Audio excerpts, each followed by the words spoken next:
یو زنان راله رسول الله صلی الله علیه وسلم ته وایي یا رسول الله زه زنانو راستولې او ته ورسه د رسول الله څخه پوښتنه وکړه زه نورو ښځو او زنانو راستولې د رسول الله څخه پوښتنه وکړه او رسول الله ته ووایه چې یا رسول الله دا موږ زنانې خو ډېر بدنصیبه او کم نصیبه یو هغه ولې موږ د نارینهو څخه کم یو نارینه جمعې لمانځه ځي موږ نه ځو نارینه د اختر د عید لمانځه ځي موږ نه ځو نارینه جهاد ته ځي موږ نه ځو زیاتره نارینه تبلیغ ته ځي اگر چې الحمدلله اوس د زنانو په پرده د تبلیغ هم تنظیم شته هغه زمانه کې د دې شی زیات رواج نه یا رسول الله دا موږ زنانې خو ډېر د نارینه اوس حالانکه موږ هم پتا کلمه ویلې ده په الله مې ایمان دی پتا او دا زنانې موږ د نارینه اوس ډېر شاته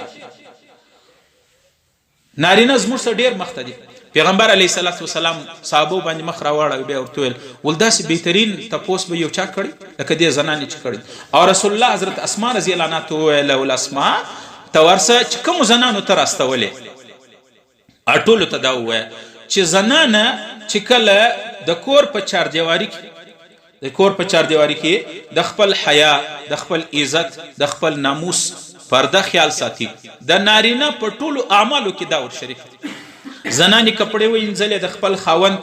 په دې کپړو کې چې نارینه څومره لمنځونه کوي زنانه خبره هم نه ده کله کله زنانه باندې دی حال راځي چې هغه وخت کې د لمونځ نشي کولی لیکن د خپل خاوند د لمانځه عبادت په هغه ورځ دې ته رسېږي لمونځ پنځه وخته لمونځ خاوند کړی دی اجر او ثواب یې لکه څومره چې نارینه ته رسېږي دې ته رسېږي صدقه خاوند کوي د دې حساب پکښې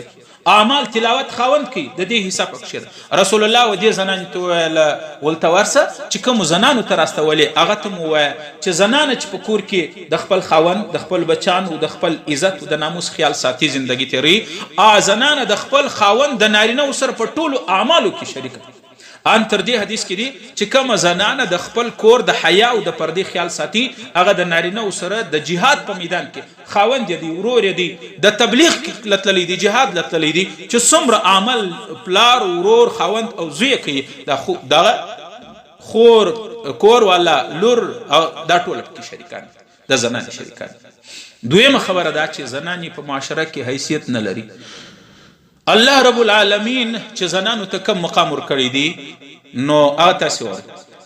د ټولو انبیا علیهم السلام پرورش زنانې کړی د آدم علیه السلام څخه علاوه چې څومره انبیا علیهم السلام د دنیا ته الله راستولی دي عیسی علیه السلام موسی علیه السلام شعیب علیه السلام ابراهیم علیه السلام یوسف علیه السلام یعقوب علیه السلام عیسی علیه السلام موسی علیه السلام ان تر دې چې د تمام انبیا او سردار محمد رسول الله صلی الله علیه وسلم هم د یو زنانې څخه پیدا دی د یو زنانې په خېټه کې بچی راغلی دی د زنانې څخه پیدا دی او یو زنانې ورته په خپل خوله کې د رسول الله په خوله کې خپلې شیدې ورکړي د دې څخه بلند بالا مقام چیرې کېدی شي که چیرې زنانه نه وای که زنانه الله نه وای د دنیا ته راستولی نو نن به د انبیاو سلسله شاید نه وای نن به دا نظام نه ولی دا موږ تاسې اوس زما مخته خو تاسې نارینه ناست یاست چې څومره نارینه یې موږ ټوله د یو زنانې د یو مور پیدا یو هغه مور راته د خپل بدن شیر او شیدې راکړي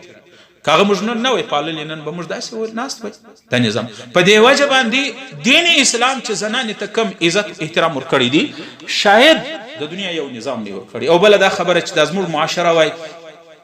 اسلام و زنانې ته عزت نه دی ورکړی اسلام و زنانې ته مقام نه دی ورکړی دین اسلام چې څومره عزت و احترام زنانې ته ورکړی دی یو مذهب نه دی ورکړی یو مذهب هم نه دی ورکړی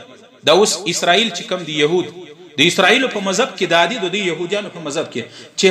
زنانې لاغه مخصوص ایام راسي بیا به د کور څخه لرې د معاشرې قابله به نه بلله وبایستل لکه یو حیوان او جانور دا به لرې تړلی دومره هغه دین اسلام هغه زنانې ته تاسې نه وینئ د یورپ معاشره وګورئ زموږ معاشره وګورئ زموږ په معاشره کې چې زنانه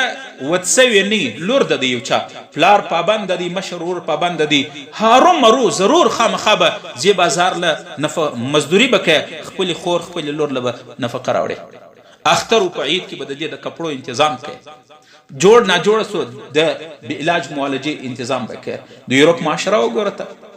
هلته چې لور څنګه د 14-19 کالو سو بیا د پلار سره د دې واسطه نشته زوی د ځوان سو بیا د پلار سره دغه واسطه نسته. دین اسلام رسول الله صلی الله علیه وسلم د دې څه مقام اندازه فرض کړ. نبی علیہ الصلوۃ والسلام یو ور صحابه ته د ګوتې داسې پورته کړي. رسول الله ول د چا چې دوی لونی او د دې دواړو لونو صحیح اسلامی تربیت وکي بیا د پیغلی سی بیا واده کې هغه اسما نبی علیہ السلام د ګوتې دی ونیز ما سره په جنت کې دا تر دوی لونی. یو صحابي ول یا رسول الله کده چا درې لونی وي نبی علیہ السلام ولغم چې تربیت وکي ما سره د په جنت کې پر زامونه نه پیغمبر علیه السلام.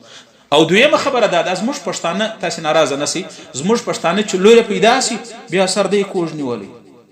ولی ولور الک مبارک ته لور پیدا سوی ده بس څه مشهور د ځان ته زوی چې پیدا سي نو ټکان کی تماته وای په دې روی زمين کې د